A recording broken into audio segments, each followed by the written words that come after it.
আইটিউব India চ্যানেলে স্বাগত। বাঁকুড়া ইউনিভার্সিটির সেকেন্ড সেমিস্টার সোশিওলজি মেজর এবং মাইনরের সাজেশন আমি পূর্বেই দিয়েছিলাম।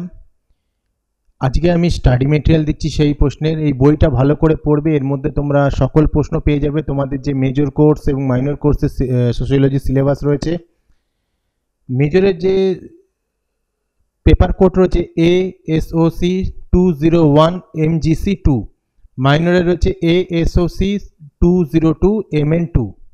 তো এটা তোমরা নিয়ে নিতে পারবে, ডেসক্রিপশনে লিঙ্ক রয়েছে। পাসওয়ার্ড 45 ডাউনলোড করার সময় এটা দরকার পড়বে, ডাউনলোড করে নিও। কোনো প্রবলেম হলে অবশ্যই আমাকে জানাবে, আর অন্যান্য কোনো সাবজেক্টের সাজেশন এবং স্টাডি মেটেরিয়াল লাগলে অবশ্যই কমেন্ট করে জানাবে, তা অবশ্যই আপলোড করার আমি যথাযথ চেষ্টা করব। ভিডিওটা ভালো লাগলে লাইক কমেন্ট শেয়ার করে দিও।